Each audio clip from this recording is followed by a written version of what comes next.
নমস্কার বন্ধু, আজকে আপনাদের দেখাবো যে স্বর্ণচম্পা গাছ এর প্রতিস্থাপন কিভাবে করব। কারণ এই যে স্বর্ণচম্পা গাছটা দেখছেন, এটা তো মানে এত সুন্দর গন্ধ হয় এই ফুলগুলো, আর ফুটে থাকে, দেখতেও খুব সুন্দর লাগে।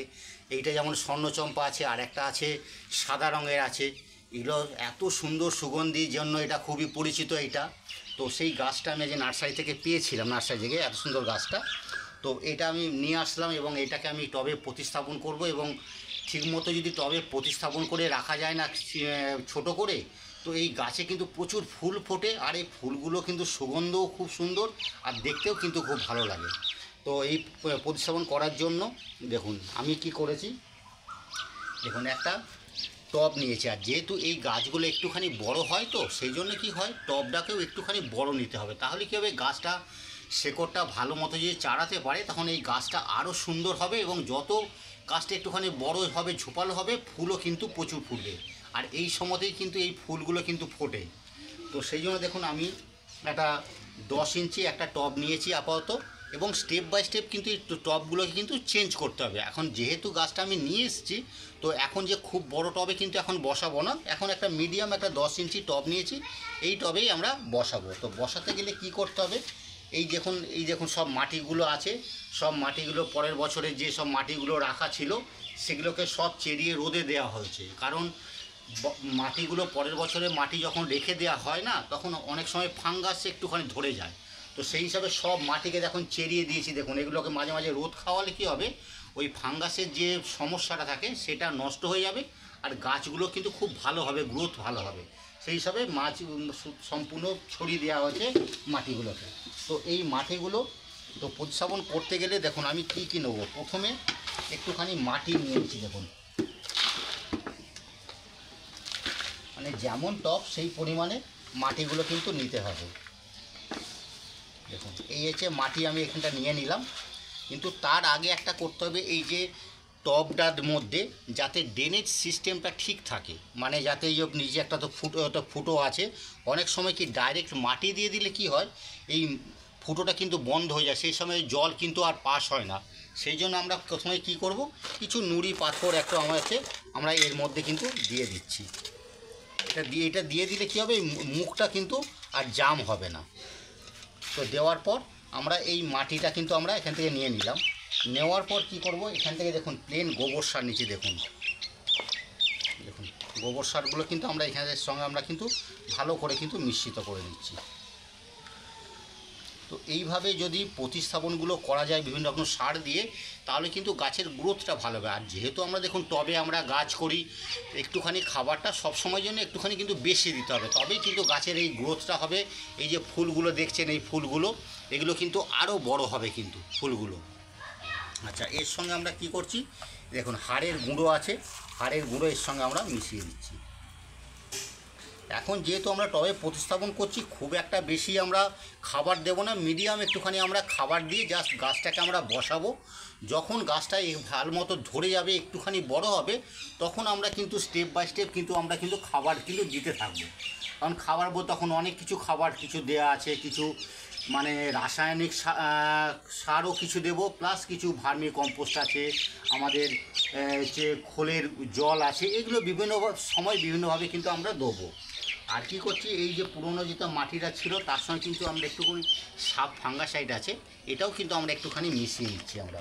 দেখুন তাহলে কী হবে, যেহেতু পুরনো মাটি, তো একটুখানি এগুলো দিয়ে দিলে কিন্তু ছত্রাকজনিত কারণে মাটির একটা যে উর্বরতা শক্তি, সেটা কিন্তু কমে যায়। তো এইটা দিলে কিন্তু সেই সমস্যাটা কিন্তু হবে না। তো এটা দেওয়ার পর আমরা কিন্তু দেখুন এটা ভালো করে আমরা কিন্তু মিক্সিংটা করে নিচ্ছি।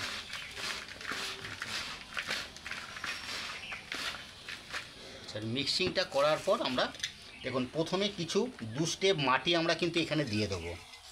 একদম ডাইরেক্ট এটা কিন্তু তুলে এখানে কিন্তু আমরা বসিয়ে দেবো না। ব্যাস, এই 2 স্টেপ মাটিটা কিন্তু আমরা এখানে দিয়ে দিলাম। এরপরে আমরা এই গাছটাকে তুলে কিন্তু আমরা এর মধ্যে কিন্তু আমরা বসাবো। আর মাটিটা কিছু রেখে দিলাম গাছটা বসাবার পর, তারপরে বাদবাকি মাটিটা কিন্তু আমরা এর মধ্যে দেবো।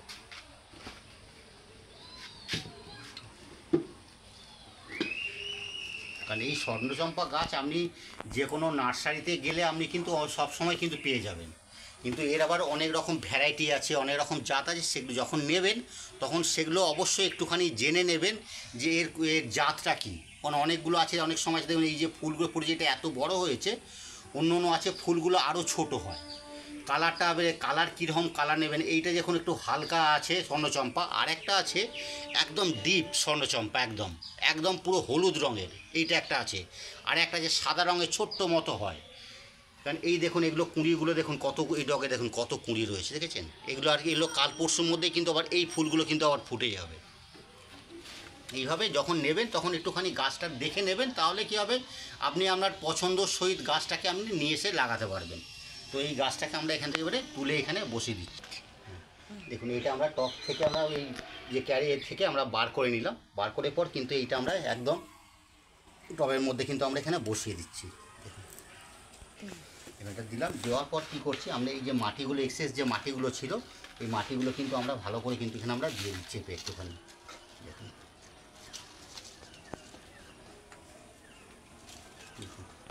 এই মাটিটা দেওয়া হয়ে গেল। হওয়ার পর এটাকে কী করব আমরা, এখন যেহেতু এই বসাচ্ছি, এখানে আমরা অল্প করে কিন্তু একটুখানি জল আমরা দিয়ে দেবো, যাতে আমরা শেকড়টা যাতে ভালো মতো যাতে মাটির সঙ্গে আগে ধরে নেয়। খুব একটা বেশি শেকড় জল দেবো না, অল্প একটুখানি জল সিদ্ধ আমরা দেবো, যা যেহেতু এখন আমরা বসালাম তো সেই হিসাবে একটু জল আমরা দেবো। তো এইটা দেওয়া বসানোর পর আমরা কি করব, এখন কিছুদিন যেহেতু একটা টপ থেকে আমরা দেখুন তুললাম, অনেক শেকড় আছে, অনেক শেকড় টেকড় ছিঁড়ে যায়, তো সেই হিসাবে এইটা আমরা কিছুদিন 7-8 দিন মতো একটুখানি আমরা ছাওয়া জায়গাতে রাখবো, এবং তখন দেখব যে গাছটার শেকড়টা মোটামুটি মাটির সঙ্গে একটু ধরে যাবে। তারপর কিন্তু এটা রোদে আমরা কিন্তু রেখে দেবো। আর একটা কথা বলি, এটা যেহেতু এখন বর্ষাকাল, তো যদি বৃষ্টি হয় তখন অবশ্যই কিন্তু বলবো এটাকে একটুখানি অন্তত কোনো সেমি শেডের জায়গার মধ্যে কিন্তু রেখে দেবেন। তাহলে কি হবে, এই যে প্রচণ্ড বৃষ্টি পড়ছে তো অনেক সময় এই যেহেতু নতুন বসানো হলো, জল পড়ে শেকড়গুলো কিন্তু নষ্ট হয়ে যেতে পারে। সেই হিসাবে মোটামুটি যখন একটু রোদ থাকবে না সে সময় বাইরে বার করব, যখন রোদ হবে এই বৃষ্টি পড়বে সেই সময় সেমি শেডে এইভাবে কিন্তু আমরা রাখার পর যখন গাছটা সম্পূর্ণভাবে ধরে বড় হয়ে যাবে তখন কিন্তু আর কোনো সমস্যা থাকবে না। আমরা বৃষ্টি হোক কি রোদ হোক, তখন কিন্তু সম্পূর্ণ আমরা রোদে রেখে গাছটাকে আমরা কিন্তু বড় করব। এবং মাঝে মাঝে কিন্তু আমরা খাবারটা কিন্তু দেব। খাবারটা যখন দেব, গাছটা একটুখানি বড় হয়ে গেছে, তখন আমরা সর্ষের ভেজানো যে জল সেগুলো দেবো, শিঙের কুচি, হাড় কুচি আছে, তখন কিছু ডিএপি দেবো আমরা, তারপরে হচ্ছে পটাশ আছে। এগুলো কি সময় সময় আমরা কিন্তু এই খাবারগুলো কিন্তু আমরা দিতে থাকবো। তাহলে কী হবে, যে এই গাছটা না গ্রোথটা খুব সুন্দর হবে। এবং আরেকটা কথা বলি, এইটা যেমন বললাম, আর একটা বলছি গাছটার পুনিংও কিন্তু আমরা করব। আমরা কিন্তু যেহেতু টবে গাছ বসাচ্ছি তো সেই হিসাবে গাছটা কিন্তু আমরা খুব একটা কিন্তু বড় করব না। আমরা চাইবো টবের মধ্যে ছোট্ট হয়ে থাকবে, গোল মতো হয়ে থাকবে, যাতে প্রচুর পরিমাণে ফুলটা কিন্তু হয়। তো এইভাবে স্বর্ণচম্পা গাছ আমরাও পেলে নিয়ে আসুন, সুন্দর একটা সুগন্ধিযুক্ত গাছ বাড়িতে বসাবেন, এবং ফুলও হবে, দেখতেও সুন্দর, এবং গাছটাও খুব সুন্দর লাগছে। আর একটা কথা বলি, যদি আপনি আমার চ্যানেলে একটু নতুন হয়ে থাকেন তো অবশ্যই বলবো একটুখানি চ্যানেলটাকে সাবস্ক্রাইব করে একটু অবশ্যই পাশে থাকবেন।